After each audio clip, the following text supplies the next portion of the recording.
ಅಲ್ಲಿ ಅಲ್ಲಮ ಪ್ರಭುದೇವರ ಯೋಗಪೀಠ ಮತ್ತು ದೆಹಲಿಯಲ್ಲಿ ನವದೆಹಲಿಯ ಮಹಾವೀರ್ ಎನ್ಕ್ಲೇವ್ದಲ್ಲಿ ಬಸವ ಮಂಟಪ ಸ್ಥಾಪನೆ ಮಾಡೋದ್ರ ಮೂಲಕ, ಹೈದರಾಬಾದ್ನಲ್ಲಿ ಊಟಿಯಲ್ಲಿ ಬಸವ ಮಂಟಪಗಳ ಸ್ಥಾಪನೆ ಮಾಡೋದ್ರ ಮೂಲಕ, ಇವತ್ತು ಬಸವ ಗಂಗೋತ್ರಿಯಲ್ಲಿ ಚನ್ನಬಸವೇಶ್ವರ ಜ್ಞಾನಪೀಠ ಆಗಿರ್ಬೋದು, ಬಸವ ಧರ್ಮಪೀಠದ ಜೊತೆಯಲ್ಲಿ ಇನ್ನೂ 4 ಪೀಠಗಳು ಅದಕ್ಕೆ ಸಹಾಯಕವಾಗಿ ಪೂರಕವಾಗಿ ಬಸವ ಧರ್ಮ ಪ್ರಚಾರದ ಕೇಂದ್ರಗಳಾಗಿ ಕಾರ್ಯ ಮಾಡ್ತಾ ಇದ್ದಾವೆ.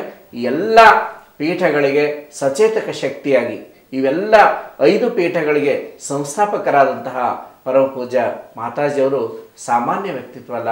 ಅವರು ಮಹಾನ್ ಕ್ರಾಂತಿಕಾರಿಗಳು, ಧರ್ಮ ಕ್ರಾಂತಿಯ ಧೀರಯೋಗಿಣಿ, ಗುರು ಬಸವಣ್ಣನವರು ಮತ್ತು ಅಕ್ಕ ಮಹಾದೇವಿಯವರ ಮತ್ತು ಆದಿಶರಣರೆಲ್ಲರ ಶಕ್ತಿಯನ್ನು ಅವರು ತಮ್ಮಲ್ಲಿ ಮೇಳೈಸಿಕೊಂಡು ಸಾಹಿತ್ಯಿಕವಾಗಿ, ಧಾರ್ಮಿಕವಾಗಿ, ಆಧ್ಯಾತ್ಮಿಕವಾಗಿ ಮತ್ತು ಸಂಘಟನಾತ್ಮಕವಾಗಿ ಬಸವ ತತ್ವ ಪ್ರಚಾರ ಮಾಡೋದರ ಮೂಲಕ, ಸಮಾಜ ಸಂಘಟನೆಯನ್ನು ಮಾಡೋದರ ಮೂಲಕ ಇವತ್ತು ಪರಮ ಪೂಜ್ಯ ಮಾತಾಜಿಯವರು ಖ್ಯಾತಿಯನ್ನು ಹೊತ್ತಿದ್ದಾರೆ.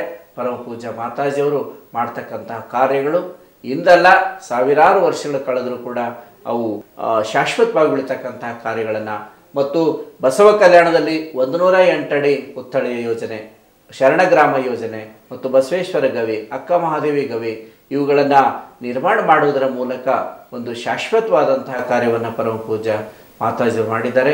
ಇನ್ನೂ 100 ಕಾಲ ಪರಮ ಪೂಜ್ಯ ಮಾತಾಜಿಯವರು ಆರೋಗ್ಯವಾಗಿ ಉಳಿದು ನಿಮ್ಮೆಲ್ಲರಿಗೂ ಲಕ್ಷಾಂತರ ಭಕ್ತರಿಗೆ ಮಾರ್ಗದರ್ಶನ ಮಾಡಿರ್ತಕ್ಕಂಥ ಒಂದು ಶಕ್ತಿಯಾಗಿ ಅವರು ಆಯುಷ್ಯ ಆರೋಗ್ಯ ಅವರಿಗೆ ಇನ್ನೂ ಹೆಚ್ಚು ಶಕ್ತಿಯನ್ನು ಗುರು ಬಸವಣ್ಣವರು ಕರುಣಿಸಲಿ ಅಂತ ತಿಳ್ಕೊಂಡು ಹಾರೈಸ್ತಾ ಇದ್ದೇನೆ. ಎಲ್ಲರಿಗೂ ಶರಣ.